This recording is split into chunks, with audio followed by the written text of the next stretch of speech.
Hello friends, तो आप सभी का स्वागत है इस वीडियो में। और आज के इस वीडियो में हम लोग पर्सनाली 1.2 के सारे क्वेश्चन का सलूशन करेंगे। इस पर्सनाली के जितने क्वेश्चन हैं सारे क्वेश्चन को इसी वीडियो में मैं कंप्लीट कर दूंगा। वीडियो थोड़ा लंबा होगा लेकिन आपका पूरा क्वेश्चन इस वीडियो में मैं कंप्लीट कर दूंगा। ठीक है, चलिए देखते हैं पहला क्वेश्चन क्या है आपका। बोलता है कि निम्नलिखित में कौन रिक्त समुच्चय है। काफ़ी आसान है, कौन रिक्त समुच्चय है। तो पहले हम लोग समझेंगे कि रिक्त समुच्चय आखिर होता क्या है।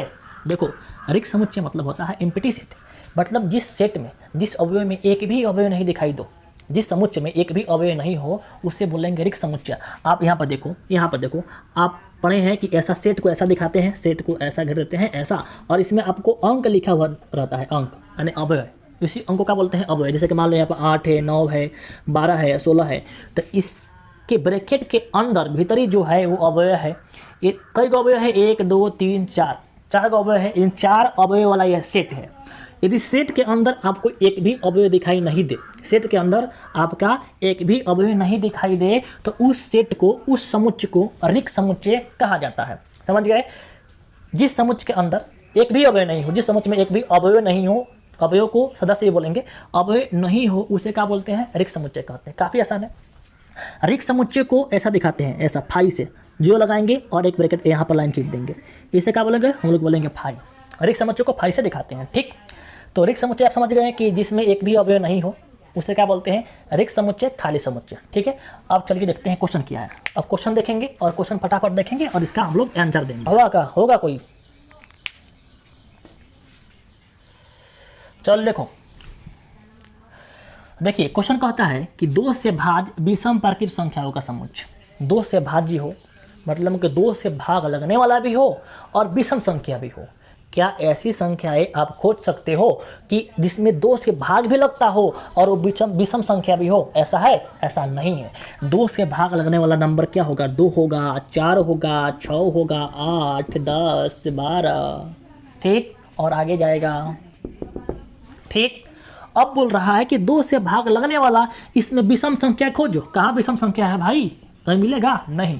इसका मतलब कि इस सेट में समुच्चय में कोई अवयव नहीं है, इसलिए ये आपका क्या हो जाएगा आंसर, रिक्त समुच्चय। रिक्त समुच्चय है। ठीक, समझे। एक बार और समझ लीजिए। चाहे ऐसा देखिए ना भाई साहब कि 2 से जिसमें भाग लगता है वो सम संख्या होता है। हम लोग 8 से ही पढ़े हैं, 7 से ही पढ़े हैं कि जिसमें 2 से भाग लग जाता है पूरा वो सम संख्या। तो यहाँ पे बोल रहा है 2 से भाज्य विषम, कैसा होगा, 2 से भाज्य विषम नहीं होगा। तो ये क्या होगा आपका रिक्त समुच्चय। ठीक है, चलिए अब चलिए देखते हैं। ओहो संख्या मिटो मत भाई। आगे बोल रहा है कि सम अभाज्य संख्याओं का समुच्चय। सम अभाज्य संख्याओं का समुच्चय क्या रिक्त होगा। तो देखो, सम जो संख्या होता है ना, सम संख्या और अभाज्य संख्या। देखो, अभाज्य संख्या चालू होता है किससे, 2, फिर 3, फिर 5, यह अभाज्य संख्या है। इसमें सम कौन है, तो सम आपका 2 है कि नहीं। तो इस सेट बनाओगे, सेट इस तरह तो सेट बनाओगे तो इसमें क्या आ जाएगा आपका, 2 आ जाएगा। सम अभाज्य संख्या, देखो यह अभाज्य संख्या है, 2, 3, 5, फिर 7, 9 नहीं होता है, 11 होता है। तो ये सब आपका अभाज्य संख्या है। तो इस अभाज्य संख्या में कौन सम है, तो देखो लो, सम अभाज्य संख्या आपका 2 है। तो इस सेट बनाओगे तो क्या इसके अंदर 2 हो जाएगा, इसलिए इसका आंसर जो होगा, आंसर ये रिक्त समुच्चय नहीं है। रिक्त समुच्चय नहीं है। आपको खाली बताना है कि कौन रिक्त समुच्चय है, कौन रिक्त समुच्चय नहीं है, इसमें कौन कौन अवयव है ये नहीं बताना है। ठीक है, तो मैं यहाँ पर आंसर लिख दिया हूँ कि रिक्त समुच्चय नहीं है। Very simple. आगे चलिए। आगे बोल रहा है कि x x एक प्राकृत संख्या है, नेचुरल नंबर है, और x क्या है, छोटा है और साथ ही बड़ा भी है। 7 से क्या कर दिया, ये 5 से छोटा और 7 से बड़ा। अरे भाई देखो, यहाँ पे बोल रहा है कि x जो है ना 5 से छोटा है, तो 5 से छोटा नंबर क्या होता है, 4 होगा, 3 होगा। ठीक है, और 7 से बड़ा भी खोजना है। तो क्या ऐसा कोई नंबर है कि जो आपका 5 से छोटा हो और 7 से बड़ा हो? पॉसिबल ही नहीं है भाई। तो यहाँ पर क्या है, इसमें एक भी अवयव नहीं है, तो आंसर क्या हो जाएगा इसका, ये आपका हो जाएगा रिक्त समुच्चय। क्या हो जाएगा, रिक्त समुच्चय। 5 से छोटा, 7 से बड़ा कोई नंबर नहीं है। ठीक है, अब बोल रहा है 4 नंबर कि वाई सच दैट वाई किन्हीं भी दो समांतर रेखाओं का उपनिष्ठ बिंदु है। उपनिष्ठ बिंदु मतलब कॉमन पॉइंट। समांतर रेखा मतलब क्या होता है? सीधा ऐसा दो समांतर रेखा है और जो ये सेट बन रहा है क्या है कि दो समांतर रेखाओं के उपनिष्ठ बिंदु कॉमन, कि या दो समांतर रेखाएं एक दूसरे काटेगी नहीं काटेगी, ये काटेगा ही नहीं तो वो बिंदु बनबे नहीं करेगा, तो बिंदु बनबे नहीं करेगा तो सेट ये आपका क्या होगा? सेट में एक भी अवयव नहीं होगा, ये भी क्या होगा? आपका रिक्त समुच्चय होगा। क्योंकि यहाँ बात कहा है समांतर रेखा, और समांतर रेखा और उपनिष्ठ बिंदु, तो समांतर रेखा के एक भी उपनिष्ठ बिंदु नहीं होता है। उपनिष्ठ बिंदु तभी होगा जब वो काटेगी। ठीक है, तो हम बोलेंगे कि ये आपका सेट है, लेकिन आपका ये कौन है? रिक्त समुच्चय है, रिक्त समुच्चय है, रिक्त समुच्चय है। ठीक, कंप्लीट। क्वेश्चन नंबर 1 का 4 दिया था, 4 गो कंप्लीट। चलिए चलते हैं क्वेश्चन 2 देखते हैं। देखिए क्वेश्चन आपका दूसरा क्या कहता है? निम्नलिखित समुच्चय में से कौन परिमित और कौन अपरिमित? तो पहले आप समझ जाइए कि परिमित क्या होता है, अपरिमित क्या होता है। परिमित समुच्चय, जिस समुच्चय के अवयव को हम गिन सकते हैं, उसे काउंट कर सकते हैं, उसे बोलेंगे परिमित है। और जिन समुच्चय के अवयव को हम नहीं काउंट कर सकते हैं, नहीं गिन सकते हैं, उसे बोलेंगे अपरिमित है।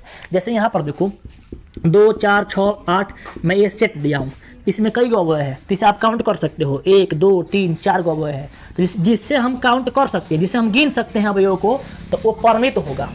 और यहाँ पर देखो,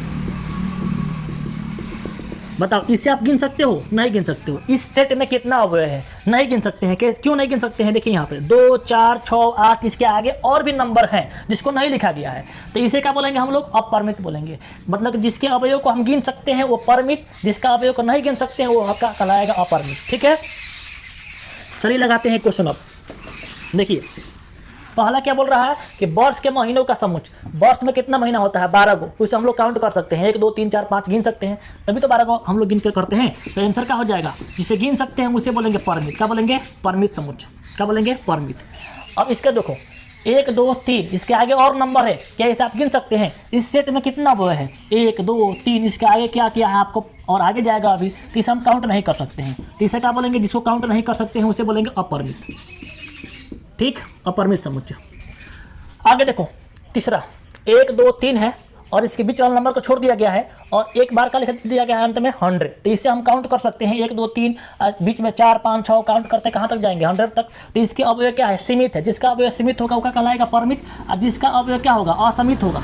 असीमित होगा मतलब जिसे हम के अवयव को हम लोग नहीं गिन सकते हैं वो आपका हो जाएगा अपरिमित। इसका हो जाएगा आपका अपरिमित हो जाएगा, सॉरी परिमित हो जाएगा, परिमित हो जाएगा। ठीक है, 100 से बड़े धन पूर्णांक, 100 से बड़े धन पूर्णांक क्या होंगे? 101 102 बहुत हो जाएंगे, तो ये क्या हो जाएंगे? आपका आंसर इसका हो जाएगा अपरिमित। 100 से बड़े धन पूर्णांक अनंत है, तो ये क्या हो जाएगा? आपका अपरिमित हो जाएगा। 99 से छोटे अभाज्य पूर्णांक का समुच्चय। 99 से छोटे क्या हो जाएगा? 99 से छोटे अभाज्य पूर्णांक क्या होंगे? तो ये आपका परिमित हो जाएगा, परिमित समुच्चय। ठीक है, तो इस प्रकार से आपका ये क्वेश्चन नंबर दूसरा खत्म हुआ। ठीक है।